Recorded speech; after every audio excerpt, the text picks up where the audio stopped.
तो hey guys, welcome to करेजी जी अड्डा। तो आज हम फिर आप लोग के लाए हैं स्टैटिक जीके का सेट नंबर 15। तो आप लोग को पता होगा हम फ्रेंड्स स्टैटिक जीके का सेट करा रहे हैं, जो कि सभी तरह के प्रतियोगी परीक्षाओं के लिए बहुत ही महत्वपूर्ण होंगे सारे क्वेश्चन। और ये सारे क्वेश्चन प्रीवियस ईयर में पूछे गए और सभी को विद एक्स्ट्रा फैक्ट के साथ फ्रेंड्स हम डिस्कशन करते हैं। तो फ्रेंड्स आप लोग अगर आप नए हैं तो मेरे यूट्यूब चैनल करेजी जी अड्डा को सब्सक्राइब कर दीजिए, ताकि हर एक लेटेस्ट वीडियो का नोटिफिकेशन तुरंत आप तक पहुँच जाए। तो चलिए शुरू करते हैं। आज का पहला क्वेश्चन है कि अकबर द्वारा किस सिख गुरु को अमृतसर शहर बसाने के लिए जमीन दान में दिया गया था। फ्रेंड्स आपको बताना है कि किस सिख गुरु को अकबर द्वारा जमीन दान में दिया गया था अमृतसर शहर बसाने के लिए। ऑप्शन में आपको दिया है गुरु अमरदास, गुरु तेग बहादुर, गुरु रामदास, गुरु हरकिशन। तो ये चार ऑप्शन है, आपको बताना है कि किस सिख गुरु को अकबर ने भूमि दान पर दिया था अमृतसर शहर बसाने के लिए। तो इसका आंसर हो जाएगा ऑप्शन सी, यानी कि गुरु रामदास। तो फ्रेंड्स गुरु रामदास ये सिख धर्म के चौथे गुरु थे जिन्हें अकबर ने भूमि दान में दिया था अमृतसर शहर को बसाने में। आप इसे याद रखिएगा, बसाने के लिए शहर को। और अमृतसर में फ्रेंड्स पता है ना स्वर्ण मंदिर कहाँ है? अमृतसर में। आप याद रखिएगा जो स्वर्ण टेम्पल है, गोल्डन टेम्पल, ये कहाँ पे है? अमृतसर। अमृतसर कहाँ? पंजाब में। तो आप इसे याद रखिएगा। और वो जो अमृतसर शहर बसाने के लिए जो जमीन दिया था वो अकबर दिया था किस सिख गुरु को? तो गुरु रामदास को, जो कि सिख धर्म के चौथे गुरु हैं। आप इसे याद रखिएगा, बहुत ही इंपॉर्टेंट क्वेश्चन था फ्रेंड्स। और बता दें हम कि सिख धर्म में कुल 10 गुरु हुए थे और 10 गुरु का नाम हम आपको बता दे रहे हैं, आप लोग ध्यान में रखिएगा और याद भी रखिएगा। पूछ लिए जाते हैं कि चौथे गुरु कौन थे, 5वें गुरु कौन थे, 10वें गुरु कौन थे, 9वें गुरु कौन थे। तो आप लोग सीरियल वाइज याद रखिएगा। हम 10 गुरु का नाम बता रहे हैं, आप लोग इसे ध्यान में रखिएगा। पहला था फ्रेंड्स गुरु नानक। तो गुरु नानक सिख धर्म के संस्थापक थे, गुरु नानक। उसके बाद दूसरा नंबर में गुरु अंगद, तीसरा नंबर में गुरु अमरदास, चौथा नंबर में गुरु रामदास, पांचवा नंबर में गुरु अर्जुन देव, छठा नंबर में गुरु हरगोविंद, सातवां में गुरु हरराय, आठवां गुरु हरकिशन, नौवां गुरु तेग बहादुर, 10वां गुरु गोविंद सिंह। तो फ्रेंड्स ये 10 गुरु थे सिख धर्म में। आप 10 गुरु को याद रखिएगा, बहुत ही इंपॉर्टेंट क्वेश्चन था ये। तो फ्रेंड्स चलते हैं अब अगले क्वेश्चन की ओर। तो फ्रेंड्स अगला क्वेश्चन भी सिख धर्म से ही संबंधित है, चूंकि बहुत ही इंपॉर्टेंट क्वेश्चन है और बहुत बार पूछ भी लिए गए एग्जाम में कि किस सिख गुरु का इस्लाम धर्म न ग्रहण करने के कारण औरंगजेब ने हत्या करवा दी थी। तो बताना है कि किस सिख गुरु की हत्या औरंगजेब ने करवा दी थी। वो इसलिए करवा दी थी क्योंकि उसको सिख जो मुस्लिम धर्म है, इस्लाम धर्म, वह नहीं, मतलब उसको इस्लाम धर्म कबूलने के लिए कह रहे थे। किसको? तेग बहादुर को। वो नहीं कबूले इस्लाम धर्म। जब मना कर दिए तो औरंगजेब ने उनका हत्या करवा दिया था। किनका?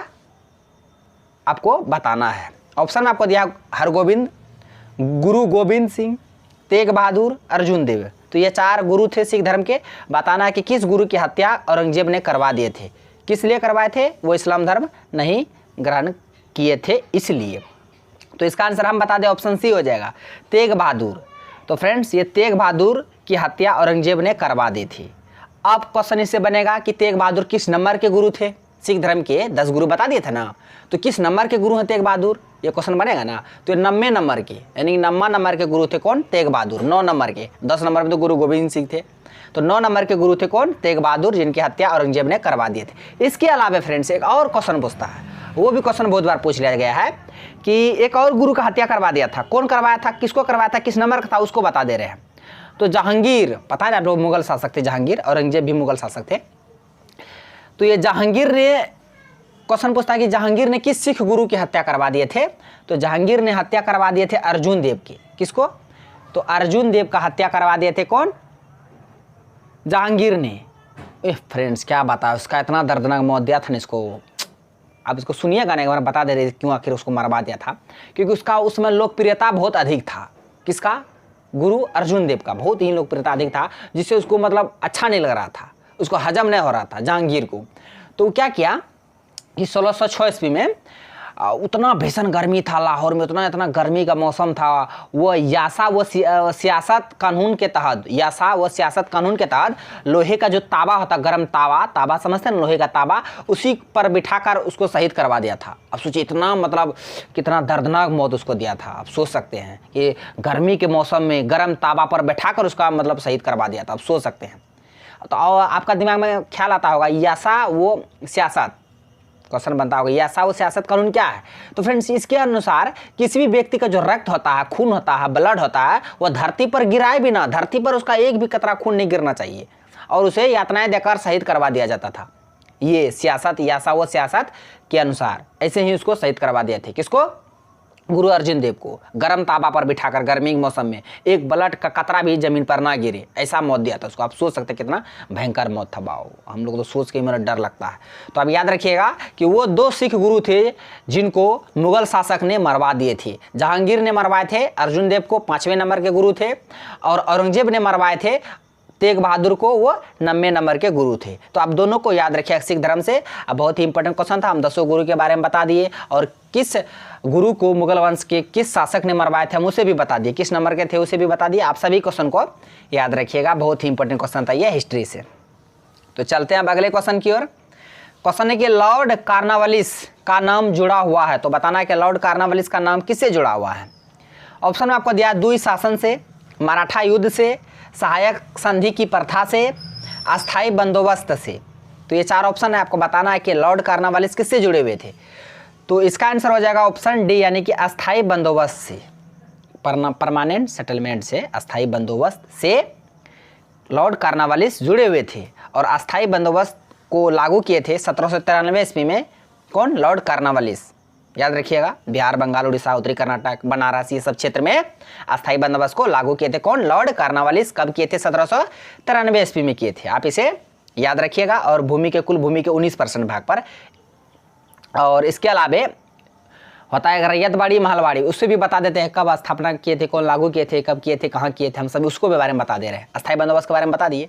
आप चलिए रैयतवाड़ी की स्थापना किए थे, लागू किए थे मुनरो, टॉमस मुनरो, मद्रास के वारामहल से टॉमस मुनरो ने 1792 ईस्वी में रैयतवाड़ी को स्थापित किया गया था। और भूमि के सबसे अधिक क्षेत्रफल था रैयतवाड़ी फैला हुआ, सबसे अधिक क्षेत्रफल।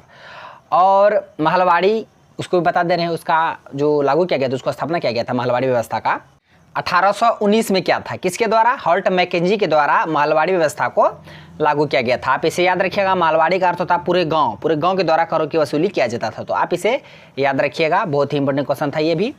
तो चलते हैं अब अगले क्वेश्चन की ओर।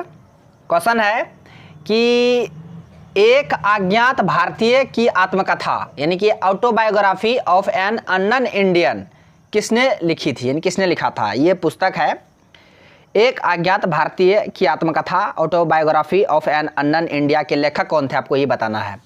ऑप्शन में आपको दिया है R.K. नारायण, नीरद सिंह चौधरी, R.K. लक्ष्मण, राज मोहन गांधी। तो आपको बताना है इसके लेखक कौन है ये बुक के, autobiography of an unknown India.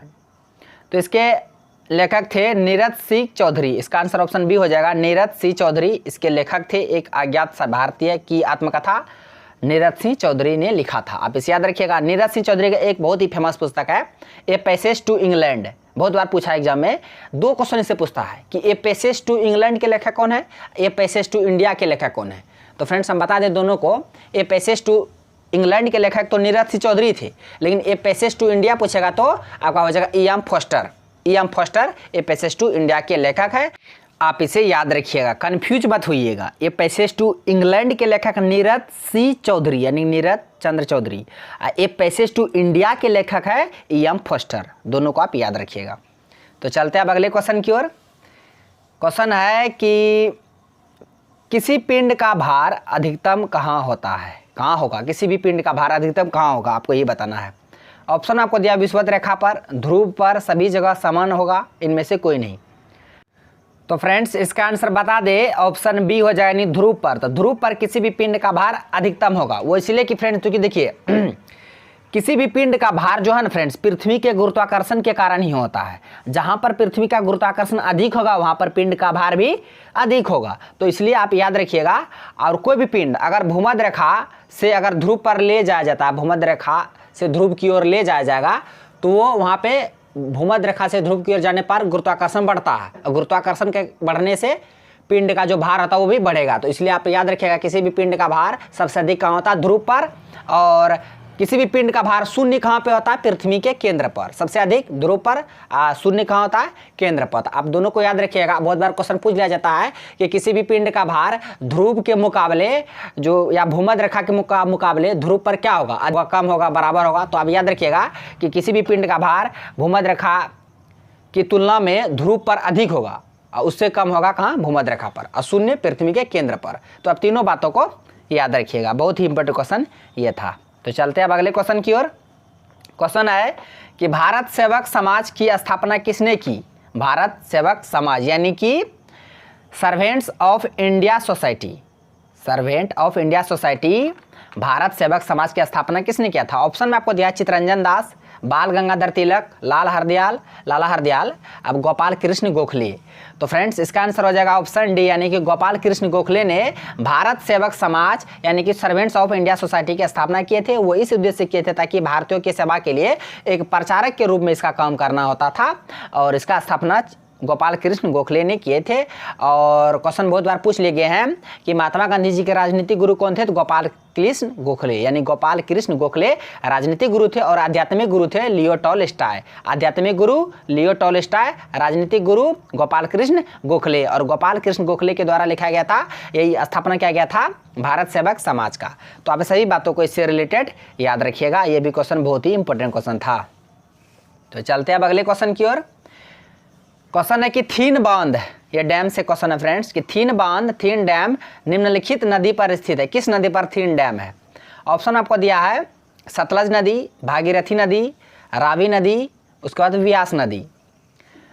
तो इसका आंसर ऑप्शन सी हो जाएगा फ्रेंड्स, रावी नदी। तो रावी नदी पर थीन डैम है, थीन बांध है रावी नदी पर।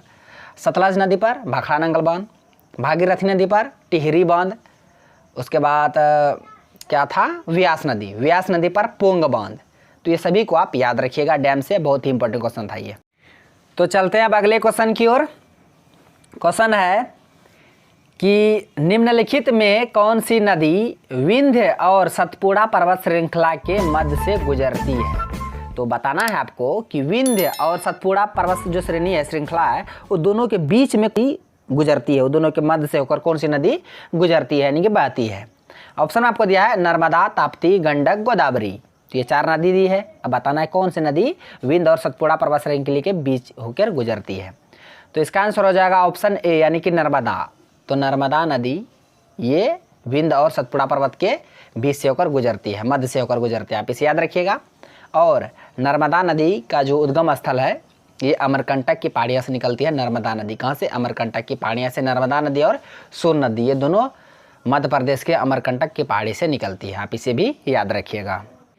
तो चलते हैं अब अगले क्वेश्चन की ओर। क्वेश्चन है कि अंधापन डॉट डॉट की कमी से होता है। अंधापन यानी जिसको हम लोग बोलते हैं नाइट ब्लाइंडनेस, इंग्लिश में नाइट ब्लाइंडनेस यानी कि अंधापन किस विटामिन के कमी के कारण होता है? किसकी कमी से होता है? ऑप्शन आपको दिया है vitamin A, vitamin B, vitamin C, vitamin D. तो ये 4 विटामिन दिया है, आपको बताना है कि किस विटामिन की कमी हो जाने के कारण नाइट ब्लाइंडनेस रोग होता है।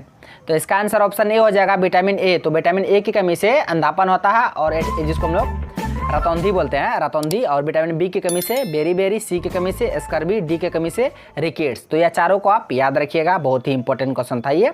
और विटामिन का खोज फंक ने किया था, आप इसे भी ध्यान में रखिएगा। तो चलते हैं अब अगले क्वेश्चन की ओर। क्वेश्चन है कि प्रथम भारत रत्न किसे मिला? भारत रत्न पता है ना आपको, भारत का सर्वोच्च सम्मान भारत रत्न पहला है, दूसरा पद्म विभूषण, तीसरा पद्म भूषण, चौथा पद्म श्री। तो अब सीरियल वाइज इसे भी याद रखिएगा, बहुत बार पूछ लिया जाता है कि भारत का दूसरा सबसे बड़ा जो सम्मान है वो पद्म विभूषण है, तीसरा कौन है, पहला कौन है? तो पहला भारत रत्न है, और बताना कि किसे मिला। ऑप्शन आपको दिया जवाहरलाल नेहरू, गोविंद बल्लभ पंत, BC रॉय, CV रमन। तो ये 4 ऑप्शन दिया है, आपको बताना किसे भारत रत्न मिला है। तो इसका आंसर ऑप्शन डी हो जाएगा बस, CV रमन। तो CV रमन को भारत रत्न मिला है, आप इसे याद रखिएगा, वो भी सबसे पहले। तो सबसे पहले 1954 में भारत रत्न 3 व्यक्ति को मिला था, C राजगोपालाचारी, चक्रवर्ती राजगोपालाचारी, सर्वपल्ली राधाकृष्णन और CV रमन। ये तीनों को 1954 में भारत रत्न मिला था, आप इसे याद रखिएगा। ऑप्शन आपको दिया जवाहरलाल नेहरू यानी पंडित नेहरू को मिला था 1955 में, गोविंद बल्लभ पंत को 1958 में, BC रॉय को 1961 में। तो सबसे पहले इस ऑप्शन के हिसाब से CV रमन को मिला था, आप इसे याद रखिएगा। बहुत ही इंपॉर्टेंट क्वेश्चन था फ्रेंड्स आज का। तो ये आज का 10 क्वेश्चन हम आपको बता दिए, विथ एक्स्ट्रा फैक्ट के साथ डिस्कशन भी करा दिए। तो सच में अगर वीडियो आपको अच्छा लगा तो मेरा वीडियो को लाइक भी कर दीजिए, और मेरे यूट्यूब चैनल फिर से कहते हैं करेजी जिस अड्डा को सब्सक्राइब कर दीजिए, और बेल आइकन को भी हिट कर दीजिए, ताकि हर एक लेटेस्ट वीडियो का नोटिफिकेशन इसी तरह से आपके पास जाते रहे, और आप वीडियो का आनंद लेते जाए और क्वेश्चन को सीखते जाए। तो फ्रेंड्स धन्यवाद, मिलते हैं अब नेक्स्ट वीडियो में नेक्स्ट सेट के साथ।